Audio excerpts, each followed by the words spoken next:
Bem-vindos ao Pool de Balaão Drops, o podcast que explica a Bíblia para pessoas comuns numa versão pequenininha. Hoje a gente vai falar sobre o sacrifício de Abraão e também sobre o conto Abraão e Isaac, do autor Luiz Fernando Veríssimo, nosso grande Luiz Fernando Veríssimo. Eu acho que o ideal seria, para começar, A gente não se apresentou, mas tudo bem. É verdade, eu sou o William. E eu sou o Eric, rapidinho. Mentira, desculpa. Exato, rapidinho. Drops é velocidade, plau, plau, plau, play, play. Eu estudo a Bíblia, que eu acho da hora. Semi-academicamente. Eu uso a Bíblia na parte do meu mestrado, que eu tô quase acabando, mas não é exatamente a Bíblia a minha pesquisa. Talvez seja no doutorado, estou tentando. Veremos. E o Eric é o nosso amiguinho que nunca pegou direito uma Bíblia na mão, porque a mão dele queima caso ele entre em contato com um papel sagrado. Ateuzinho miserável. Por isso que eu tô lendo no Kindle, inclusive. Porque aí tem a barreira da tecnologia que... No caso, quando ele usa o Kindle pra ler, quem queima é o Jeff Bezos e a gente sabe que ele merece. Isso é uma coisa boa, exato. Exato.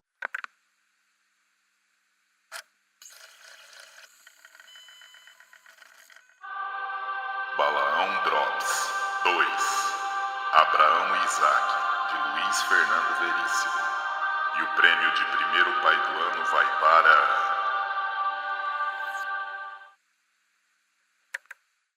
Eu acho que o ideal seria a gente começar lendo o conto. Espero que o Luiz Fernando Veríssimo não nos processe. É um conto de 2 páginas de um livro de várias. Então, por favor, nós somos pobres. Considera fair use. Apesar Exato. de não existir... E no Brasil. Considera fair play. Fair play, pô. Inclusive, só um parênteses, ele tem esse trecho, ele é igual o que tá na Bíblia mesmo, né?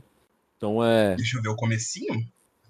Deus mandou Abraão imolar seu único filho, Isaac, e oferecê-lo em holocausto a ele sobre uma das montanhas de Moriá.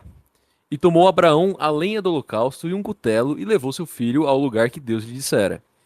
E edificou Abraão ali um altar e amarrou Isaac e deitou-o em cima da lenha.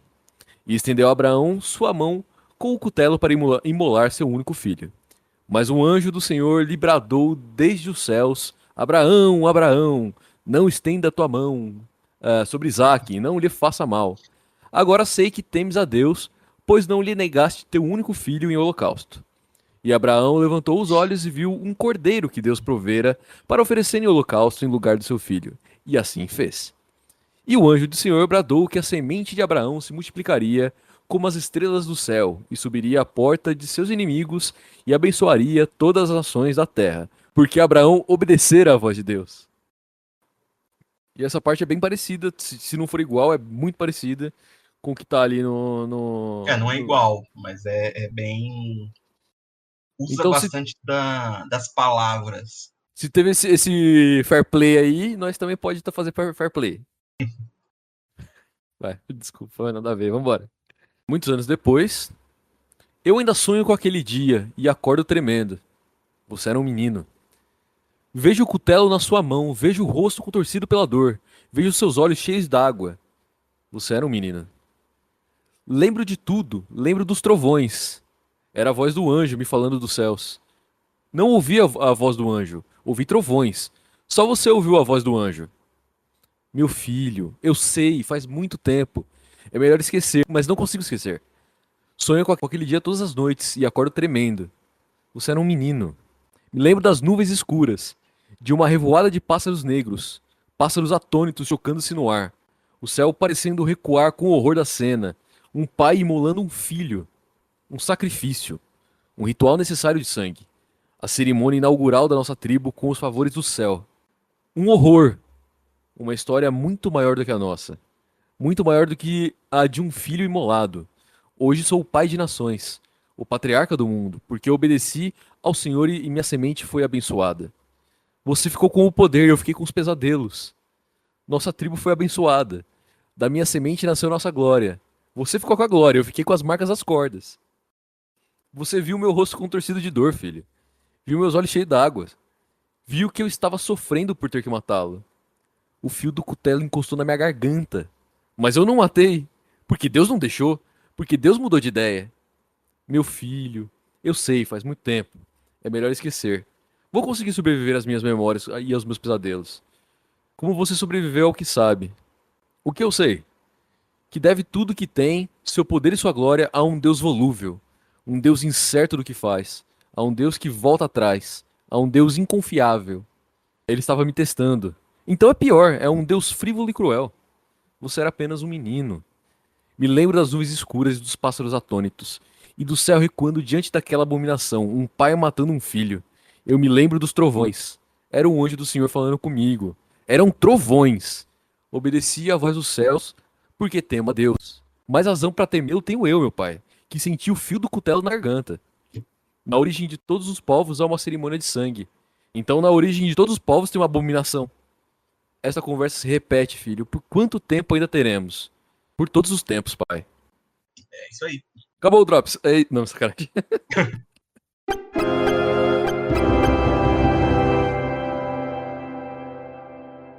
Logo de início, é interessante a parte das cordas, porque ele fala que ele ainda tem as marcas das cordas. Porque essa parte é uma parte que sempre ficou na minha mente. Porque, tipo, É, amarrou que nem um cabrito, né? 9. Quando chegaram ao lugar que Deus indicara, Abraão construiu o altar, dispôs a lenha, depois amarrou seu filho Isaque e o colocou sobre o altar em cima da lenha. É dito de uma forma, tipo, mó direta. Tipo, ele fez isso e pronto. Mas tem que se imaginar que, tipo, como que essa criança, que é uma criança, Ele tá esperneando, né? tipo, ele reagiu como?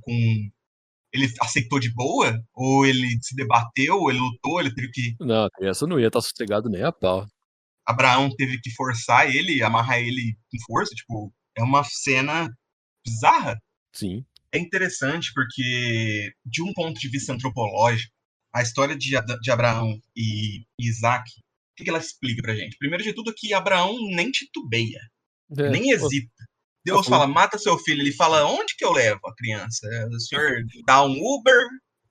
Ou depois paga a A condução? quilometragem. Tipo, isso demonstra que provavelmente num tempo mais primordial, ali, num tempo de início da religião israelita, provavelmente havia sacrifícios humanos.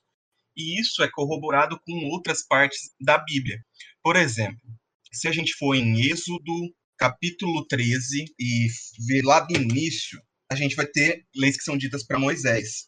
E aí Deus está falando um monte de coisa para Moisés, que aqui é logo depois, quando se fala de, tipo, eles saem do Egito, e Deus começa a mandar aquela moral metendo as regras. E aí ele fala da comemoração da festa do pão ázimo, ele fala sobre a Páscoa. E aí no capítulo 13 a gente chega. É bem claro, inclusive. E Yahvé falou a Moisés dizendo, consagra-me todo primogênito, todo que abre o útero materno entre os israelitas. Homem ou animal, será meu. Aí a gente vai lá no versículo 12 ao 16. Apartarás para Yahvé todo ser que sair por primeiro do útero materno, e todo primogênito dos animais que tiveres, os animais serão para Yahvé. E tem mais. Êxodo 34, 20, quando está falando sobre as tábulas da lei. A gente tem lá, o jumento, porém, que sair por primeiro do seio materno, tu os resgatarás com cordeiros. Se não resgatares, quebrar-lhe-ás a nuca. E resgatarás todos os primogênitos dos teus filhos, não comparecerás diante de mim de mãos vazias.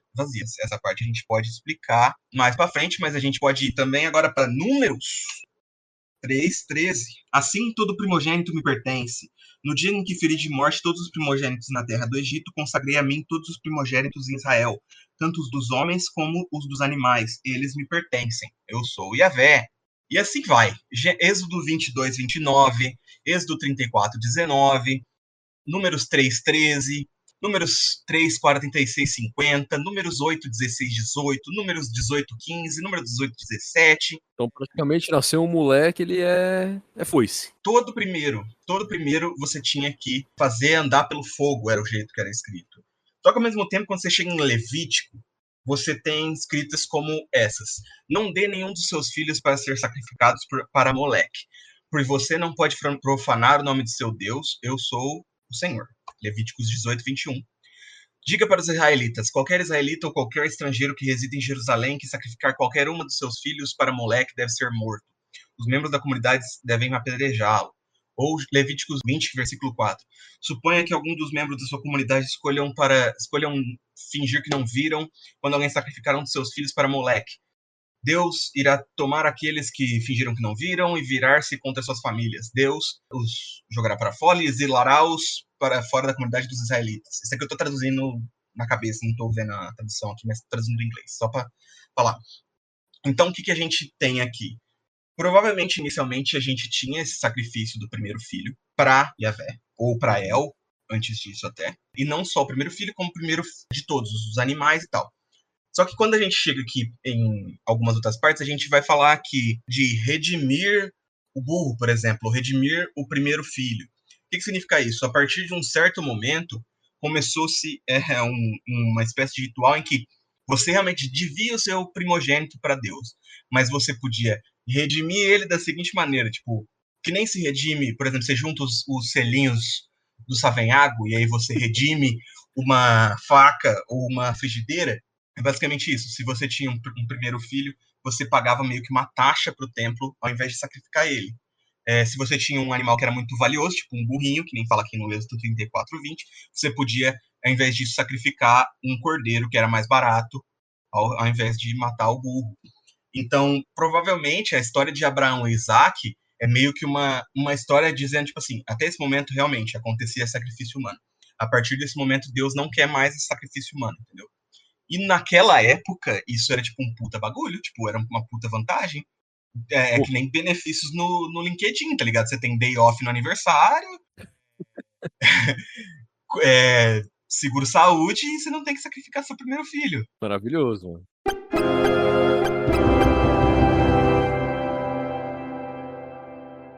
Quando a gente vai chegar em Levítico, que tem essa história de Moleque, o Moleque depois é visto como um demônio. Mas, na verdade, o que acaba acontecendo é que os israelitas, provavelmente, eles são muito próximos ali, culturalmente, dos fenícios. E a gente encontrou em Cartago, que era uma colônia fenícia, existe um sítio arqueológico em que a gente encontrou diversos restos humanos de crianças. E possivelmente pela forma que elas estão colocadas e pelo jeito que o corpo tá e tal, provavelmente as crianças foram sacrificadas. Caralho. E essas crianças, geralmente, elas estão próximas de tábuas ou coisas que tem escrito no lugar onde elas foram enterradas, uma palavra que a raiz dela é MLK. E as línguas dos fenícios, até o alfabeto dos fenícios e dos hebreus, eles são aparentados. Então pode ser que MLK seja o tipo do sacrifício e que seja da mesma raiz que a palavra moleque.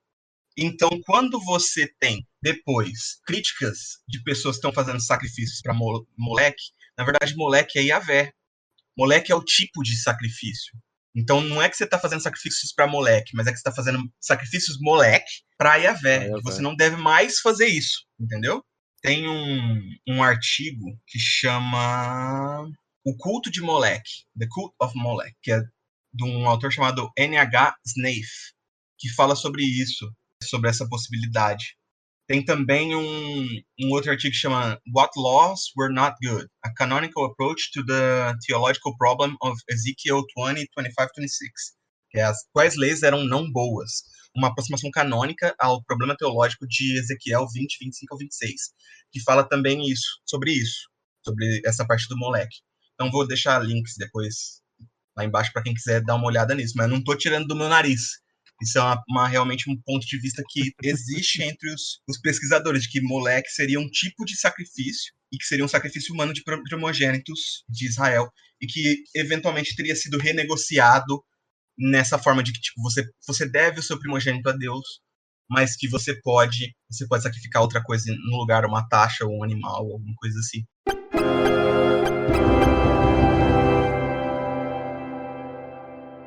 Algumas pessoas levantam a possibilidade que, tipo, seria, tipo, mas você deve o primogênito a Deus, talvez seja, tipo, você tem que colocar ele no sacerdócio, para ele ser um sacerdote e tal, assim, ele teria devido a vida a Deus, alguma coisa assim. Mas, primeiro de tudo, que na época de Abraão, né, não existia sacerdócio. Uhum. Mas mesmo que você diga isso foi escrito depois, logo em seguida tá falando que você tem que fazer isso também para os primogênitos dos animais. E até onde eu sei, no judaísmo não existe porco, nem galinha, nem cordeiro, nem cavalo sacerdote. Então, meio que não combina, né? Ok, não faz sentido. Então, é meio que isso.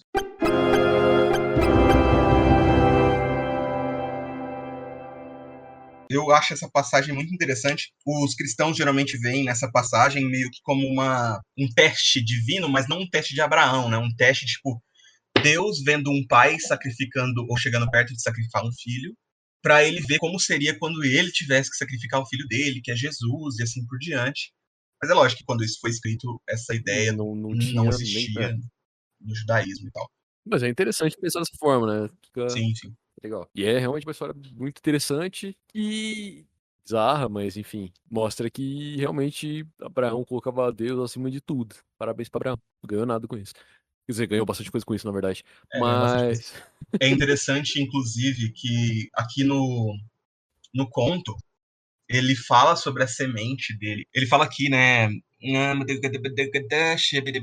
Da minha semente nasceu a glória. E é interessante porque eu tava lendo esses dias atrás, não tem muito a ver, mas tem um pouco a ver.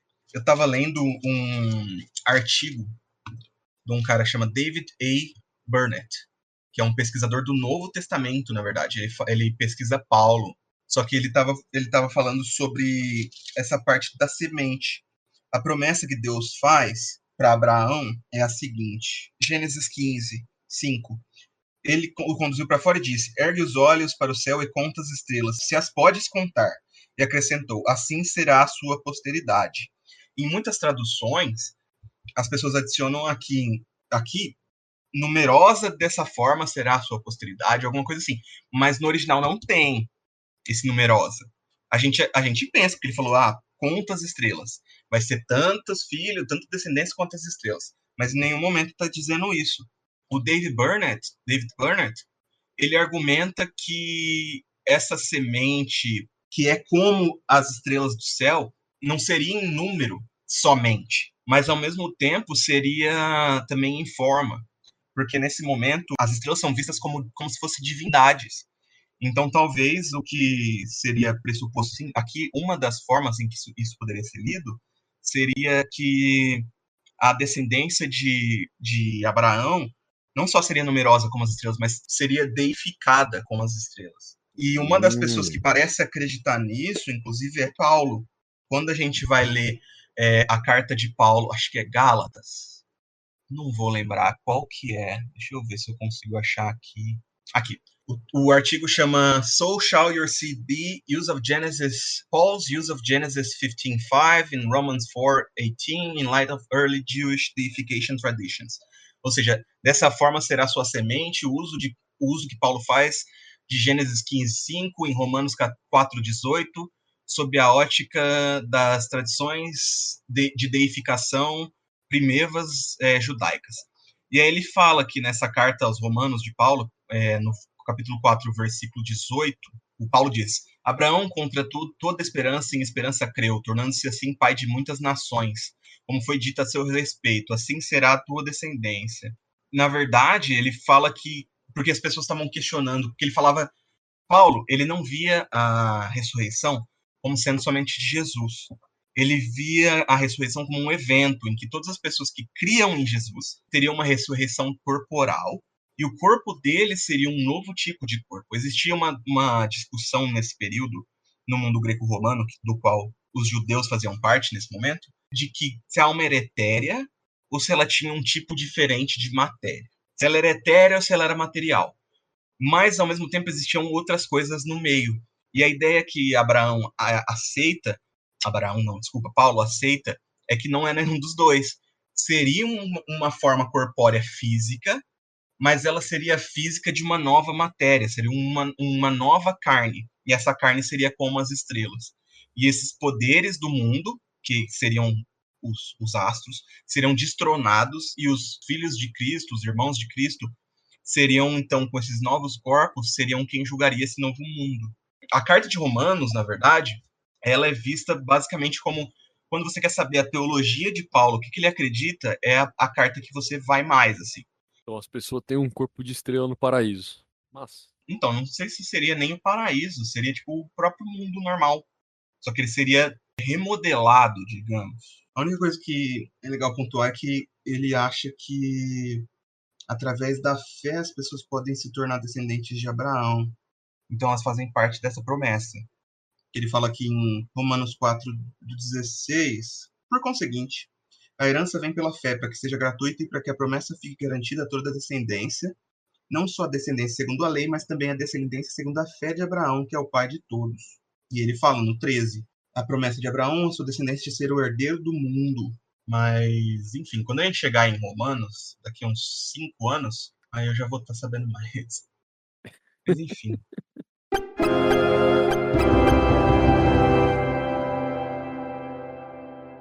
Tem mais algum comentário que você gostaria de fazer sobre o acho que conto? não. Acho que tá bem de Esse boa, bem Drops vai ser sucinto. curto, né, mano? Ah, é um conto, afinal de contas, né? Não é um filme de 2 horas e meia. Sim. Eu achei interessante também que se você vê lá na hora que o Abraão morre, os dois filhos enterram ele, né? O Ismael e Apesar do outro o ter, ter, Isaac. ter sido mandado embora, né? O que foi expulso e o que quase foi sacrificado, eu acho que eles conseguiam se entender, tá ligado? Acho que eles, por trás, eles falavam, tipo, putz, o pai é foda, né? Isso aí, ó. Ficou com a pira de ouvir voz. E Complicado. aí, e aí fez várias fitas aí. O que eu acho muito interessante a ideia do Isaac e do Ismael continuar brother, mesmo separado. Eu acho interessante. Vamos ver a história no Alcorão, como que é. No Alcorão é bem diferente. Ó, no Alcorão é a Sura 37, vou ler a partir do versículo 100. O Senhor meu agracia-me com um filho que figure entre os virtuosos, e lhe anunciamos o nascimento de uma criança que seria dócil. E quando a criança chegou à adolescência, seu pai lhe disse: Ó filho meu, sonhei que te ofereci em sacrifício. Que opinas? Respondeu-lhe: Ó meu pai, faze o que te foi ordenado. Encontrar-me-ás, se Alá quiser, entre os perseverantes. E quando ambos aceitaram o desígnio de Alá e Abraão preparava seu filho para o sacrifício, então o chamamos. Ó Abraão, já realizaste, chamamos no caso porque no Alcorão Deus usa sempre o plural para falar de si mesmo. Ó Abraão, já realizaste a visão, em verdade assim recompensamos os benfeitores. Certamente que esta foi a verdadeira prova e resgatamos outro sacrifício importante e o fizemos passar para a posteridade, que a paz esteja com Abraão, assim recompensamos os benfeitores. E lhe anunciamos ainda a vinda de Isaac, qual seria um profeta entre os virtuosos. Porque quem que ia ser sacrificado aqui não era o Isaac, era o Era o Ismael. Ismael. Que doideira, bicho. Não só o Ismael, como ele pede o consentimento de Ismael e Ismael concorda. Interessante. Não, muito mais Menos legal, brutal. inclusive. Menos Exato. brutal. Fala, putz, me veio uma revelação aqui que eu tinha que te matar, mano. O que Eu que você sonhei acha? que eu tava matando você, mano. O que você me diz? Corpo é seu, você escolhe. Será que eu jogo no macaco ou será que eu jogo na vaca? Putz. Eu acho que isso daí não é isso aí não, pai. Mas é interessante, é a Sura 37, As-Safat, que é os enfileirados, do 100, eu li do 100 ao 112, para quem quiser dar uma olhada. Essa tradução que eu uso é a do professor Samir El Hayek, que era um doutor professor lá da USP, de árabe. Ele fez essa tradução muito boa do Alcorão, que é a que eu uso. Aí, se quiserem dar uma olhada, eu acho que deu uma fechada boa. Como é um conto, o Drops ficou meio curtinho, mas é um Drops, não é uma chuva, é só uma gota. Então, Exato. eu acho que é isso. No próximo, então, a gente vai continuar, né, do 25:19 até o... Você lembra? Eu lembro. Até o Até o 33. 33, que é a jornada de Jacó. E aí a gente fecha Isaac, começa Jacó, e aí começando Jacó, no próximo começa José, que, na minha opinião, é a parte mais legal dessas partes aí dos patriarcas. Brabo. Então é isso, eu acho. Foi curtinho, espero que vocês tenham gostado. Sigam a gente, manda seus comentários nos e-mails que a gente vai dar uma olhada. E até o próximo Burro de Balão. Falou!